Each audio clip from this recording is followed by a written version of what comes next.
Hey guys, Joe Miles here with Osseo Gear. This is the Mission Whitetail podcast. We're going to be doing a deep dive into what it truly takes to kill these mature bucks. We're going to step outside the box and look at the why for gear, tactics, training, and more importantly, the mindset from over 35 years of chasing these magnificent animals all over North America. Thank you for following along and welcome to Mission Whitetail. All right, guys, Mission Whitetail, episode 67. I'm solo mission today. We've got Andrew and Wells in here. They're going to poke some fun at me while I go through some questions. Been getting quite a few questions on social media and just pulled a few of them here that we'll go through. Some of them are pretty neat, and I'm anxious to dive into them. Before we get going on that, a couple points to make. Some guys have been knocking down some big deer, and I hate to do a congratulatory podcast, if you will, or point, because you always leave somebody out. But want to thank, I want to congratulate Drake Dearman. I got that right. He killed an absolute giant on public land. So did Jace Allen, good buddy of ours, Lone Wolf Custom Gear and Whitetail Addictions, killed a really good Missouri public land buck. And then Jay Maxwell down in Georgia got a good one. A lot of other guys knocking down some good deer. Those are just three that came to mind. So congratulations to those guys.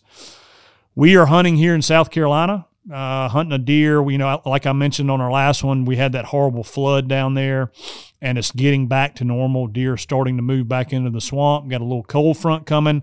So I'm going to start hunting here in South Carolina. I did want to mention Bobby Worthington and I have been talking a lot. We got the first print of his book into the Osseo warehouse, and they had a lot of bleed on the pages, and the pages were really thin. So we are doing a reprint on them. I know guys are anxious to get those books, and they are coming, I'm guessing, 30 to 45 days, around that time frame. Bobby's approving the new paper, and the printing company is looking into what made the bleed happen. So should have those in roughly 45 days, get those shipped out. Guys, if you hadn't ordered a copy, they are on pre-order on the Osseo webpage. Highly recommended. It is almost like the Bible of rut hunting.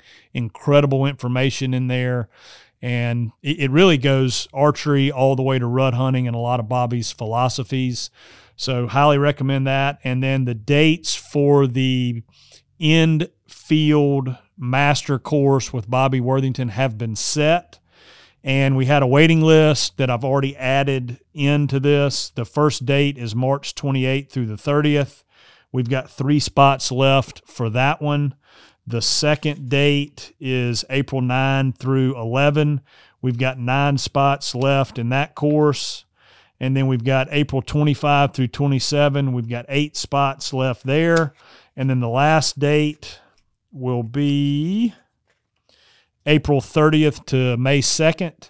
And we've got 9 spots left there. And these will fill up quick. We're going to talk about it on the Chasing Giants podcast here soon with Terry and Don.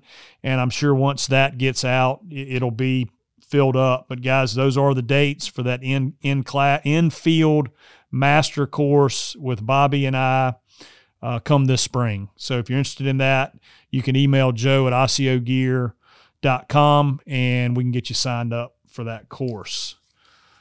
All right, getting into the Q&A today.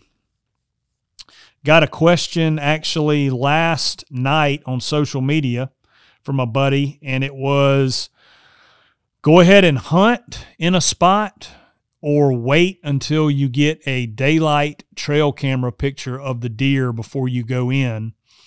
And we need to kind of set the stage. There was a cold front moving in.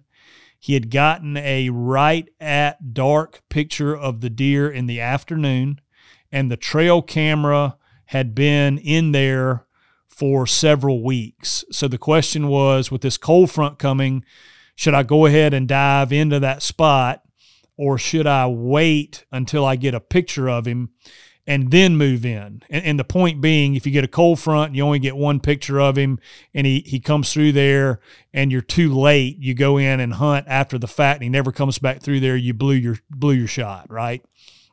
But there's a lot to unpack in that question. My first response was, man, take the camera in there with you and set the camera up and then hunt that evening as well, and then get out of there, because you're going to pollute the area whether you're taking the camera in, so you might as well hunt while you're in there. And then I found out the camera had actually been in there for a while. This is a Midwest state, so we're still early. As we're recording this, or when I got this question, it was October 13th. It's still early there. So my point was, just wait. If you go in there and let's say the buck comes through there after dark and smells where you've been, it's still early where they are doing that. Like the last picture the guy got of the deer was, it wasn't legal shooting time. So if you go in there and he comes through there again, you've educated him somewhat. He smelled where you've been back in there. And if you do get a picture of him and he does come through there in daylight, you're still in the game. You're still actually in the game. You know he's there. Now you know he's daylighted and he's come through there. He also told me it was a really sensitive area to get out of. It'd be easy for him to get in, but I guess there were some crop fields and stuff he'd have to come back out of. So to me, that's almost a one and done spot. So when you do go in there to ambush that deer, I would want to have verification that he did daylight coming through there. Or if it's a really tight funnel area, I don't need the daylight confirmation. I need the weather confirmation then, and I need to be on the right wind side of the funnel. And then I'm just going to hunt it every time the weather's right and the wind's right, I'll be in there. But this was not that type situation. It's almost a bed to food situation. And when I'm hunting bed to food, I want daylight verification before I dive in there, before they really start that daylight all day movement that they do, late pre-rut into the rut. So I thought that was a really good question and a strategy that a lot of guys deal with, including myself. And sometimes you got to make a gut call. And, if he comes through there, you get the daylight picture of him and he never comes back, you'll look back and that's a learning lesson and you can blame me. But that is what I would do in that situation. Next question is, any change to the bow setup for this year? No. Shot the prime a bunch in Africa, in Texas. Wells and I went on a trip to Texas, shot an axis deer, and love the way that bow shoots.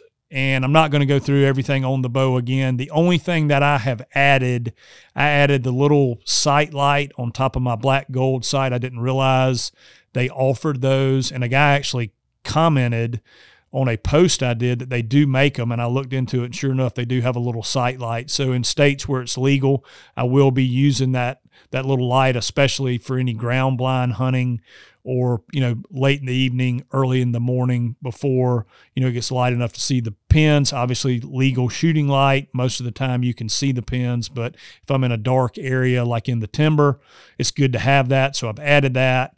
And the only other thing is our boy Kalen Pope has created his own arrow, very, very similar to the RIP TKOs from Victory that I've been shooting. I got a dozen of these new ones from him. They're Arrows Anonymous Attic is what he's calling them. I just got these things in. They are really sweet. For you guys that are listening and not watching on YouTube, I'm actually holding the arrow right now. He put the Osseo wrap on those. It's got the Osseo camo at the top, and then it bleeds down into a white, and then it's got 4 fletched white. These are the Q2I veins. And so I'm going to try these arrows out. I really like the insert. It's a more beefed up, well, it's really an exert, because these are the micro diameter shafts, but it's a stainless steel exert that I like. It covers up a lot of the tip of the shaft. So excited about that. Well, stop laughing. All right. I'm derailed now. Let's see. Moving on to question number 3, or finishing up question number 2. That's all. That's the only changes. I'm going to be shooting the Mega Meat broadheads and maybe these arrows and put a sight light, but everything else is exactly the same.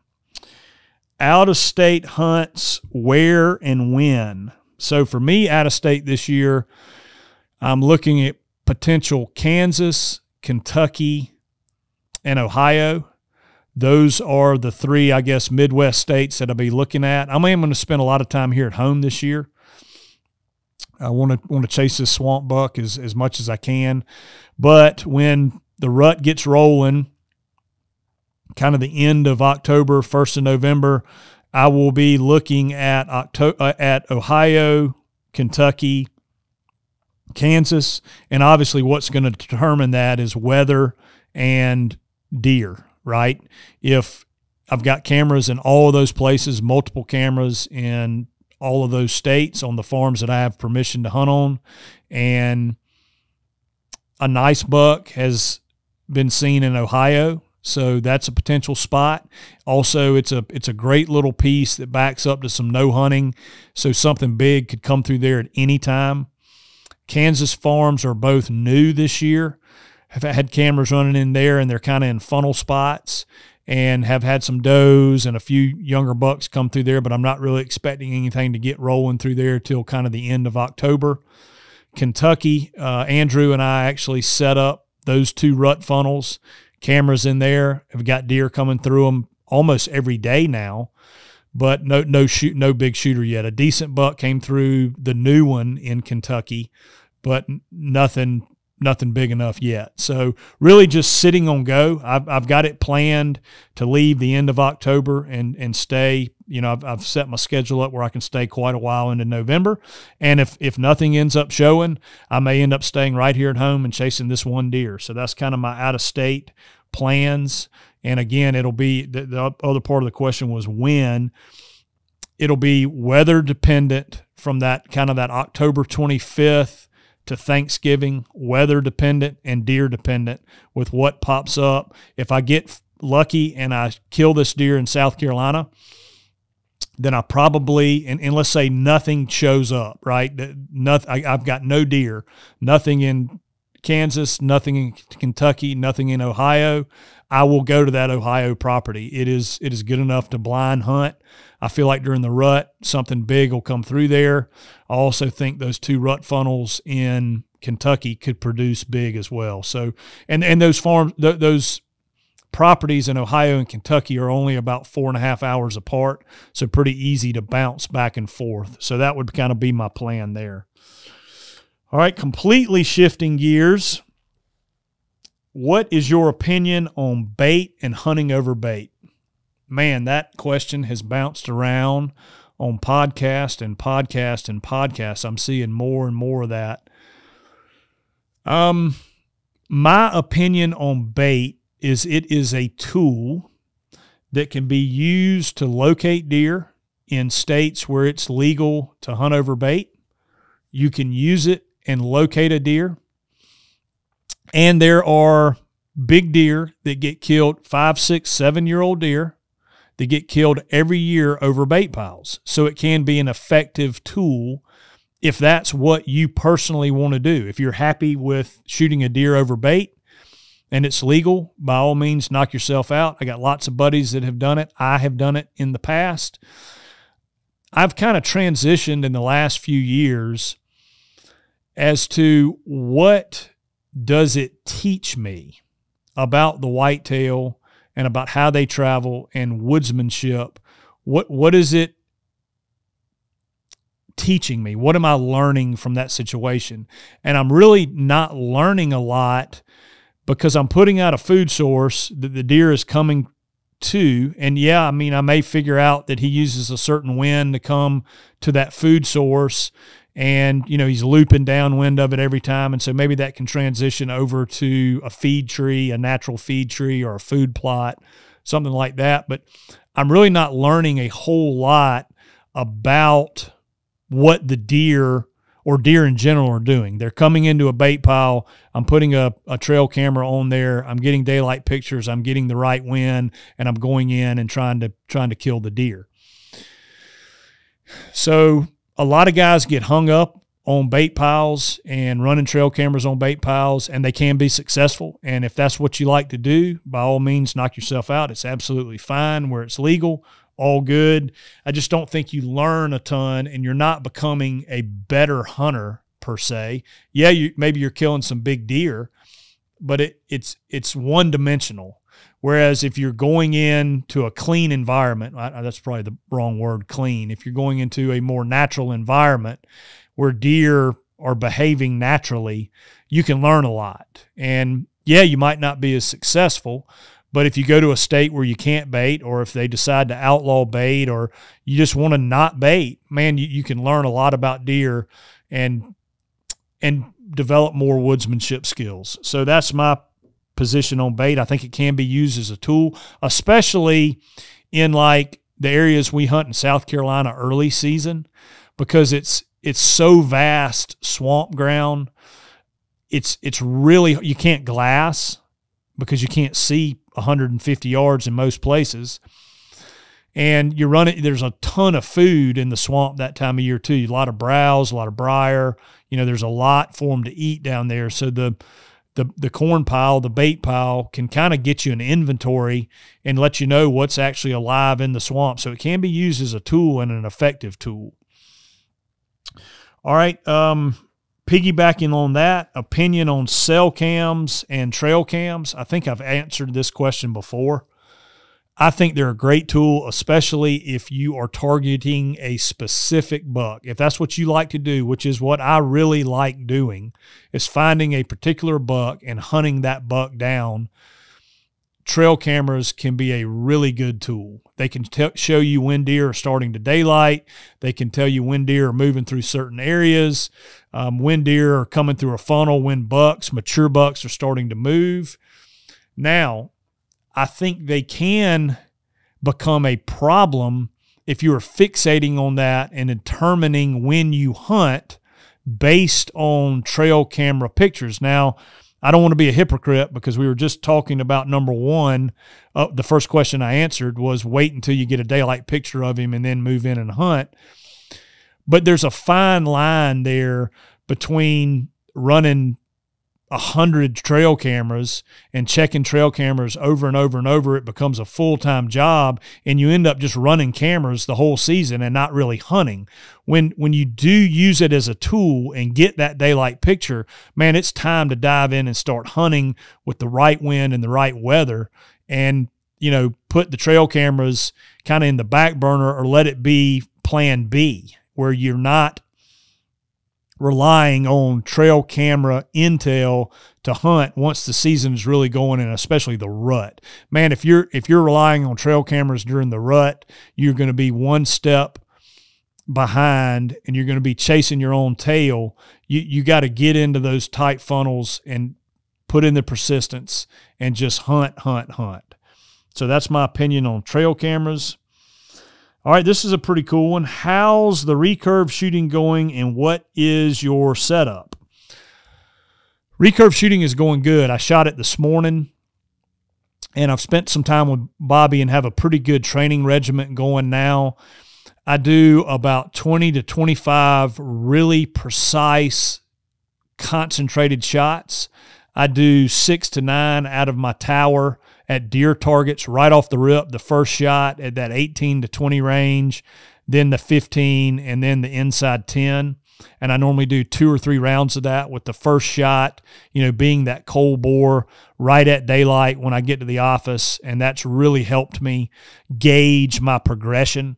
And I am getting to a point with those 15 and 20 yard shots. The first shot right out the gate is getting in the kill zone. So that's really confidence booster. And I was gone all last week, so did not shoot the bow at all. Had about 10 days off from shooting, and got in this morning and climbed up in the tower right at daylight and put a shot, right where it needed to be. And then let's see, the setup, the bow that I'm using for the setup, it's a Bushman Xiphos is the name of the bow. And I'm using that pretty much exclusively. That's the only recurve that I have. I did order a Black Widow longbow. I'm excited about getting that in. And the Bushman bow is a 55-pound bow at 28 inches, and I'm pulling 27 inches, so it's a little bit under 55 pounds. I'm guessing it's around 53. I think that's about right. 27-inch draw. I'm shooting the VAP SS Victory arrows that weigh in. I've got a 130 grain insert and a 175 grain Simmons Swamp Shark broadheads. That's what I'm shooting there. Total arrow weight is like 640 grains, and I'm shooting 3 fingers under, and my point on at 20 yards with about a 1/2 inch crawl is right at the brisket. So I like that. If I feel really good about that. And I'm still working on it. So that's the recurve setup. That is the arrow setup, the broadhead setup, and I do want to hunt with it some this year. That's my plan. If I can get on this buck in the swamp, I'm probably going to switch over to the recurve exclusively for the rest of the year. And heck, I may even hunt this buck in the swamp here in South Carolina with the recurve some. All right, equipment. Another equipment question. What is your mobile hunting setup? So mobile hunting for me, I'll do that a lot early season and late season. When we get into the rut, most of the time it's a fixed stand, a stand I've already hung. But my mobile setup is funny this question came in because I actually just finished putting it together again. I made a little change to it. I run the DeQuisto Series 0.5 with 2 buckle straps. I love the buckles. I know a lot of guys are getting away from those, but I don't know, just maybe it's old school. I just feel real safe having those buckles on there. I don't know that I trust myself with half hitches and tying in the Amstel and all that, but I love those buckles, feel really safe and secure with those. It's got the large seat with the 1 foam pad on there. Really like it. I've put a lot of the ICO gear stealth strips on it, and especially on those buckles to try and silence it down. Stick wise, this is probably where I'm different, and the way I carry it, I'm probably different. I run 2 of the original Lone Wolf sticks, the full stick with cable aiders on the bottom, and then I run 1 of the new compacts that have the butterfly steps. Those are awesome to me because it never fails when I'm climbing up, when I get to my last stick and I'm using those compacts. I've always got the step turned to the wrong side, and then I got to change everything on the way down. But with these butterfly ones, with that being my last step, I'm able to turn them any way I go, and I can make them a double or a single.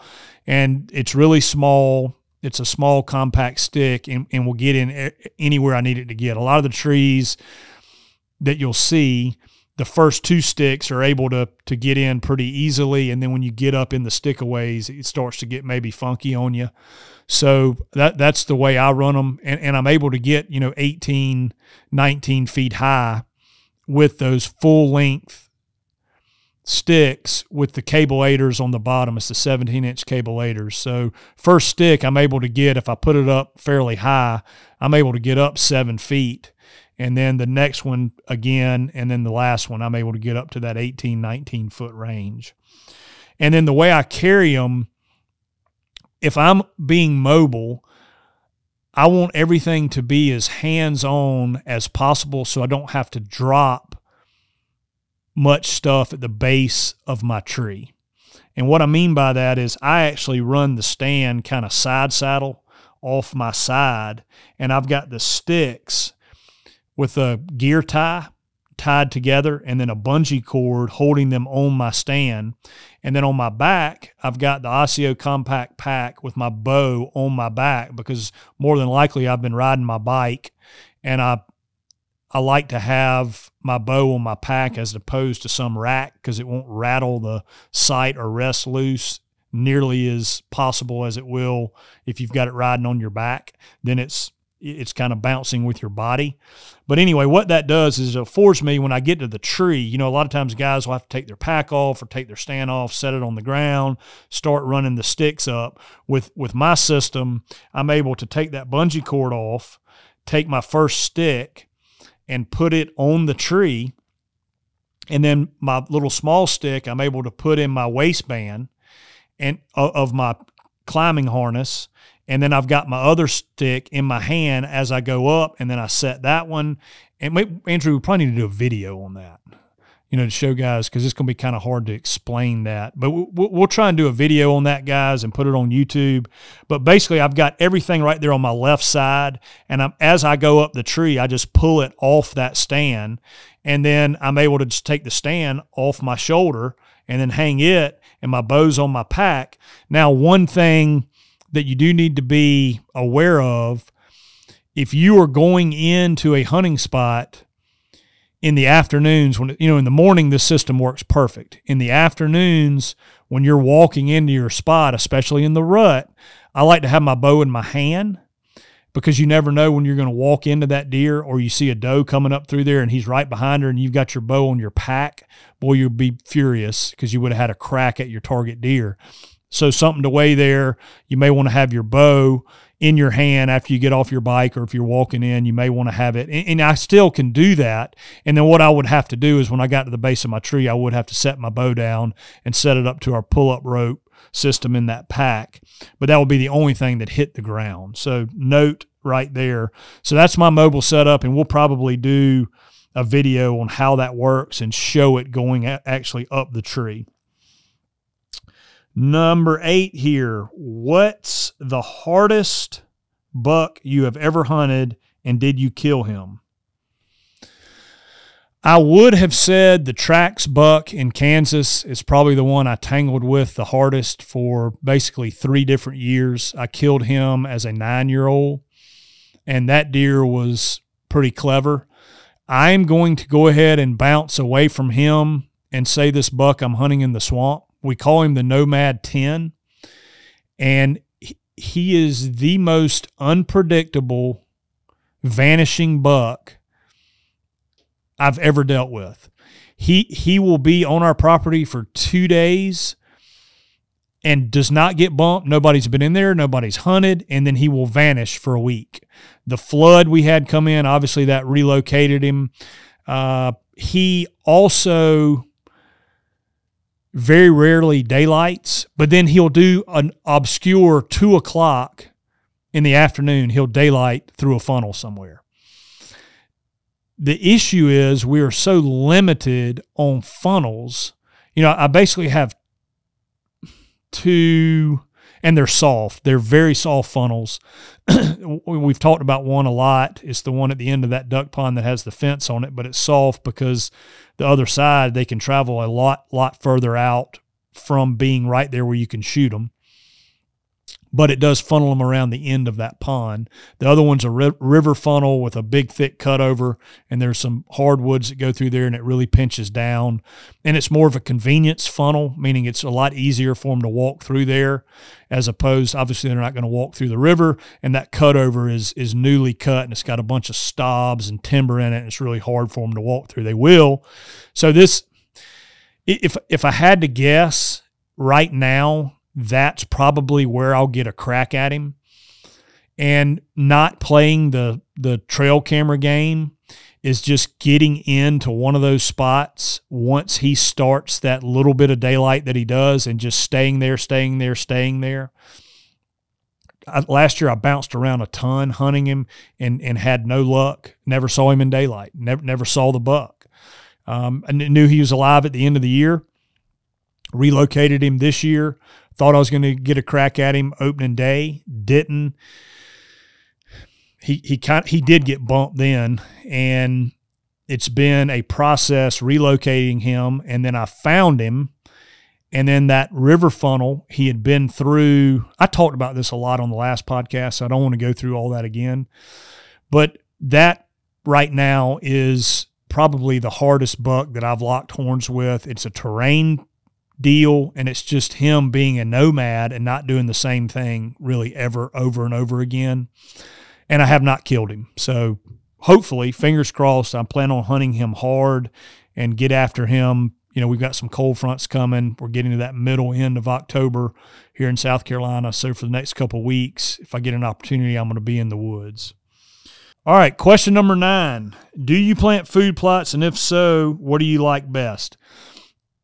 I have planted food plots in the past, have had good luck with them, have used a combination of things. Having said I've had good luck with them, I've also had really bad luck with them. I am not a farmer, not a food plotter, don't have a very good green thumb, have not personally planted any food plots in the last couple of years. I think it's because of where I hunt, the out-of-state places. There are some guys that plant some food in there. And then here in South Carolina, the main property I hunt, they do plant food plots, and they've been using the Dixie Dozen from Real World Whitetail Products, and have had a lot of success. There's 12 different seeds in there, and it kind of goes from that fall blend all the way to late season once you get frost on stuff. So if you're looking for something in the South that kind of can be a smorgasbord or buffet for them from September all the way through the season into February, even into turkey season, check out the Dixie Dozen food plots mix. Does really well. I think the clovers are great. I think the brassicas, the turnips, the rape, all that once you get a frost are really good. Early season cowpeas here in South Carolina work great. Soybeans obviously work really good. You get a plot established and they wipe them out a lot of times overnight. You'll go in and you'll be like, all right, I've got this killer half-acre kill plot that, I'm going to go in and get a pH test, and I'm going to, use my four-wheeler plower. I've got access to a tractor. You get everything dialed perfect. You put in a mix of cowpeas and soybeans, and they start coming up, and you're like, oh, my God, here we go. And you do this a week or so before the season, and then overnight, 15 or 20 deer get in there, and they literally eat the entire thing, and by the opener, you're dead.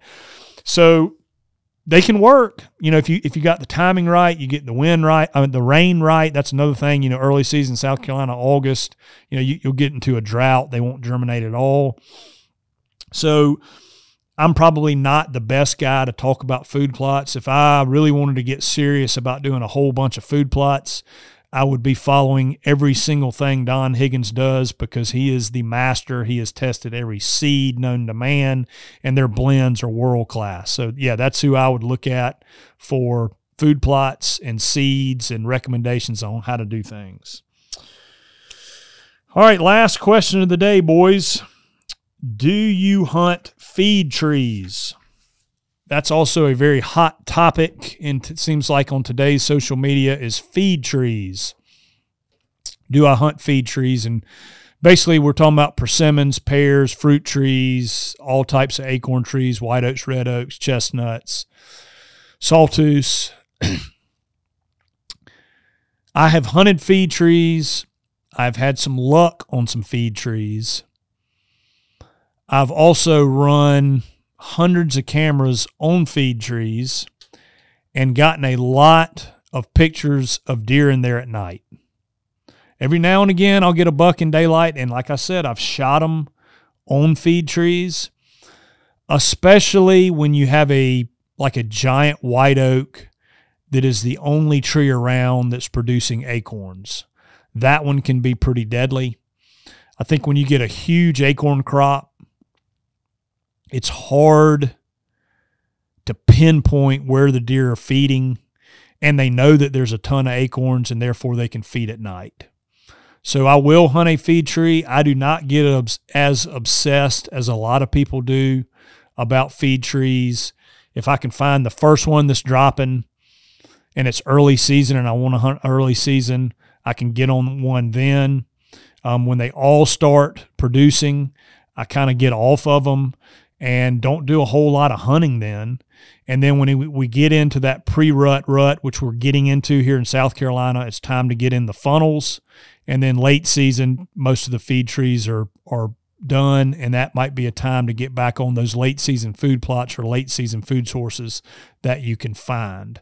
So personally, I'm not as fixated and infatuated with the feed trees as a lot of folks are. I know it works for guys and they kill deer on them, and that's great.